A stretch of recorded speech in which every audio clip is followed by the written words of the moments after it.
Hello everyone, good morning. My name is Kuldeep Mishra. So today I am going to explain the next topic of the second chapter from political science. So in the previous video class we have taken the overview of this chapter. So today I am going to explain the federalism in a very broad manner. So listen carefully. Okay. तो in this federation are contrasted with unitary government. अब unitary government क्या है? Unitary government means होता है जो single party system होता है, मतलब कि किसी देश में जो है सिर्फ एक ही पार्टी जो है इलेक्शन में पार्टिसिपेट कर सकती है, बाकी किसी पार्टी को अलाउ नहीं है। तो एक तरह का ये यूनिटरी गवर्नमेंट हो गया। तो एक तरह से मतलब फिर भी वहाँ पर फेडरेशन है। कैसे? क्योंकि जो सेंट्रल गवर्नमेंट है तो हो सकता है कि रीजनल गवर्नमेंट भी हो और फिर लोकल गवर्नमेंट भी हो। तो इस तरह से चीज़ें हैं। तो एक तरह से जो पावर्स हैं उनका डिवीज़न हुआ है। तो फिर यहाँ पे एक तरह से विरोधाभास हो जा रहा है कि यूनिटरी गवर्नमेंट में भी जो फेडरेशन हमें देखने को मिलता है, बल्कि नहीं देखने को मिलना चाहिए, क्योंकि अगर एक ही पार्टी की सरकार है तो वही सारी चीज़ों को अप्लाई करे, क्या ज़रूरत है बाकी चीज़ों को करने का। तो वही चीज़ बताया जा रहा है कि under this unitary system either there is only one level of government और the sub units are subordinate to the central government. तो या तो एक ही लेवल की सरकार हो सकती है या तो कुछ उसके सबऑर्डिनेट हो सकते हैं जो कि सेंट्रल गवर्नमेंट की टाइम टाइम पर हेल्प करें। तो फिर क्या है? The central government can pass on order to the provincial और द लोकल गवर्नमेंट। तो सेंट्रल गवर्नमेंट है वो किसी भी तरह के ऑर्डर जो है पास कर सकती है प्रोविंशियल गवर्नमेंट को या फिर लोकल गवर्नमेंट को। लेकिन क्या है कि बट इन फेडरल सिस्टम, लेकिन जो फेडरल सिस्टम होता है वो सेंट्रल गवर्नमेंट क्या कर सकती है? ऑर्डर नहीं पास कर सकती। किसको? स्टेट गवर्नमेंट को कि कुछ करने के लिए। लेकिन यूनिटरी जो काइंड ऑफ फेडरेशन होता है, जो यूनिटरी गवर्नमेंट होती है, तो उसमें ये चीज़ हमें देखने को मिलता है कि जो सेंट्रल गवर्नमेंट है वो प्रोविंशियल या लोकल गवर्नमेंट को कोई ऑर्डर पास कर सकती है और वो उनको मानना ही पड़ेगा। लेकिन फेडरल सिस्टम में ये ऐसा नहीं है, क्योंकि सेंट्रल गवर्नमेंट अगर कोई भी ऑर्डर पास करे तो कोई ज़रूरी नहीं है कि स्टेट गवर्नमेंट उस पर काम करे ही। तो state government has power of its own for which it is not answerable to the central government. State government के पास अपनी खुद की पावर्स हैं जिसके लिए वो किसी भी प्रकार से सेंट्रल गवर्नमेंट के प्रति उत्तरदायी नहीं है। Both these governments are separately answerable to the people. ये दोनों तरह की जो सरकारें हैं ये अपने लोगों के लिए जो है उत्तरदायी हैं और उनके ही प्रश्नों का जवाब वो देंगे और बाकी के किसी का नहीं।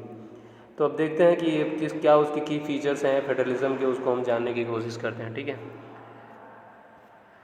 तो सबसे पहला तो की फीचर ये है कि देयर आर 2 और मोर लेवल ऑफ गवर्नमेंट।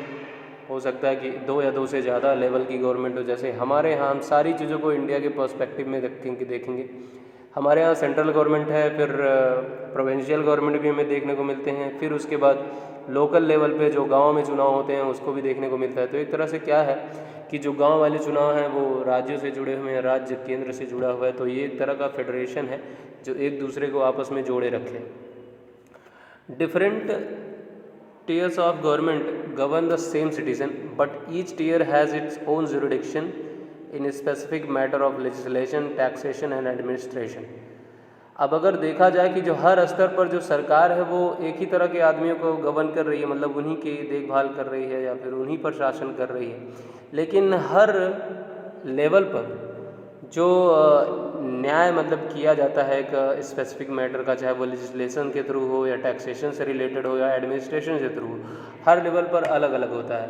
मतलब कि अगर सेंट्रल गवर्नमेंट में कोई रूल्स कोई लॉ इम्प्लीमेंट किया है तो वो तो अप्लाई होगा ही होगा। साथ में अगर उसमें जो है स्टेट गवर्नमेंट के भी कुछ, जैसे कि हम लोग जैसे बड़ी क्लासेस में जाएंगे तो हम लोग जो हमारे कॉन्स्टिट्यूशन में कुछ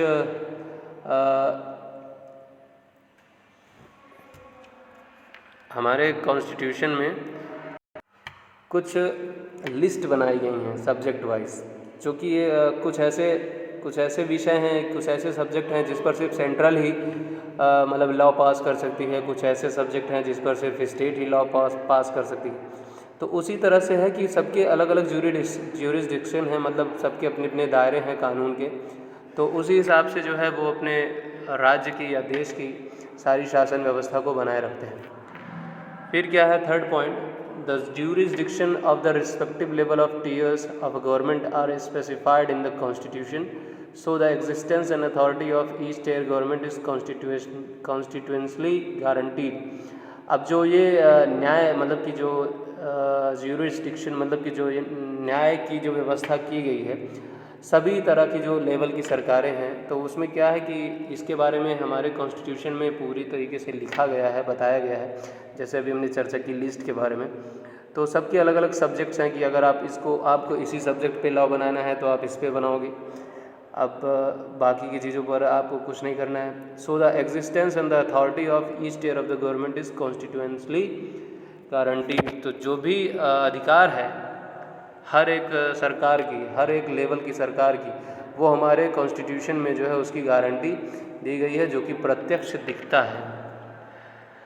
the fundamental provision of the constitution can not be unilaterally changed by one level of government.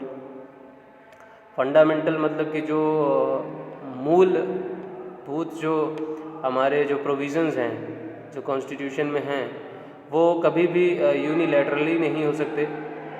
Unilaterally का मतलब क्या कि अवसरवादिता टाइप का, कि मतलब कि जब कभी किसी का अवसर आए तो फिर उसको बदल दिया जाए।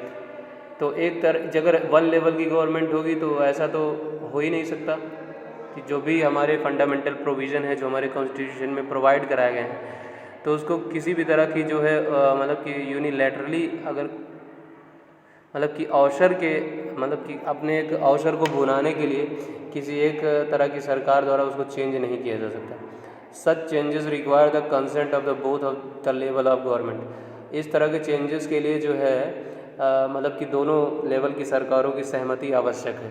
मतलब कि अगर सिर्फ सेंट्रल गवर्नमेंट ही चाहे कि हम कॉन्स्टिट्यूशन में चेंज ला दें तो ऐसा नहीं होने वाला, उसके लिए उनको जो है राज्य सरकारों से भी परमिशन लेनी पड़ेगी। तो courts have the power to interrupt the constitution.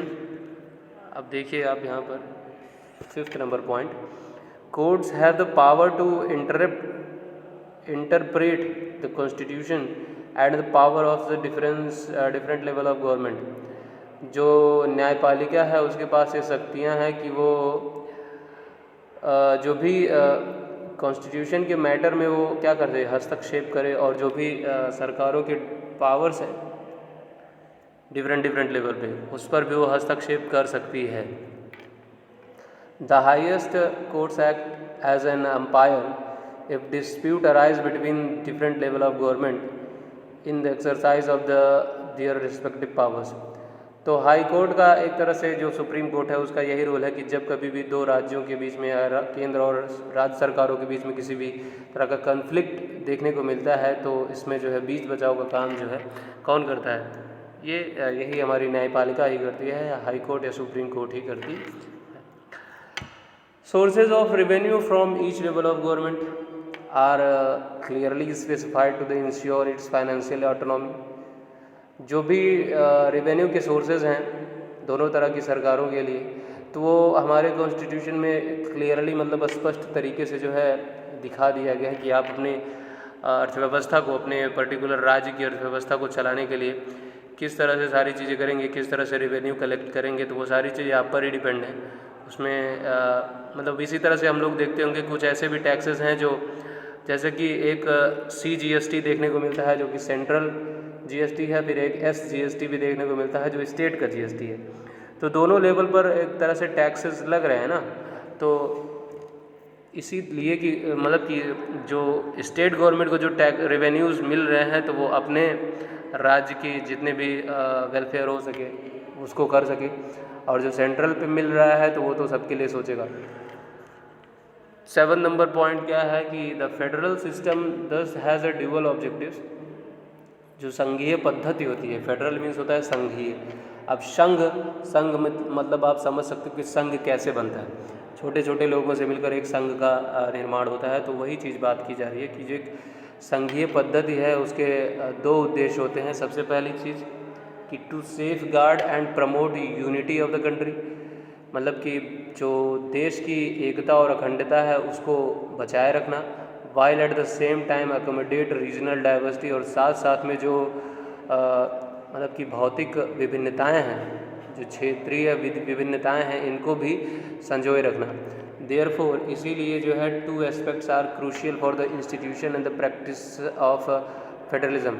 ये जो 2 मतलब कि एस्पेक्ट्स हैं ये बहुत ही ज़्यादा क्रूशियल हैं, बहुत ज़्यादा इम्पॉर्टेंट हैं एक ऐसी संस्था के लिए कि जहाँ पर फेडरलिज्म की प्रैक्टिस होती हो, मतलब एक संघवाद की प्रैक्टिस होती हो या फिर वो वहाँ पर चलन में हो। Governments at different level should agree to some rules of power sharing. जो सरकारें हैं वो जो डिफरेंट लेवल पर हैं उनको जो है इस बात से सहमति जतानी चाहिए कि वो पावर को जो है शेयर करें, मतलब कि सब शक्तियों का बंटवारा किया जाए।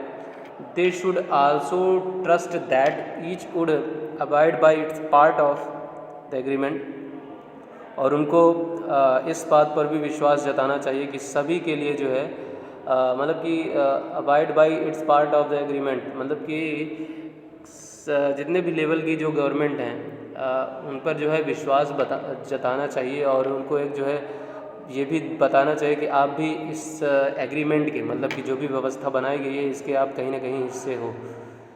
An ideal federal system has both aspects. एक आदर्श संघीय पद्धति का एक बहुत ही मतलब कि उसके 2 एस्पेक्ट्स हैं, मतलब 2।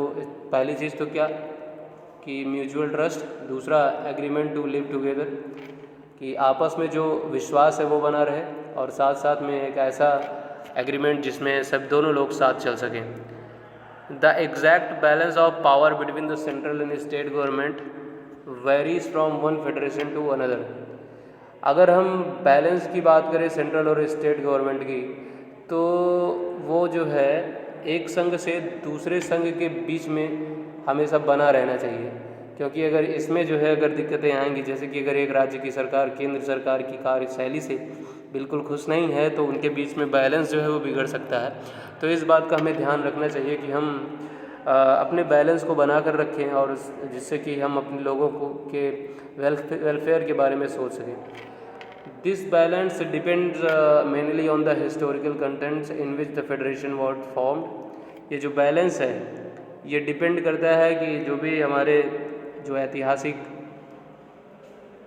कॉन्टेक्स्ट रहे हैं, मतलब कि जो कुछ भी हमने करके इस फेडरेशन का निर्माण किया है तो उसका हमें ध्यान ज़रूर रखना चाहिए कि कैसे जो है हमें इस मतलब एक संघ की स्थापना किस तरह से हुई है उसका हमें ज़रूर ध्यान रखना चाहिए।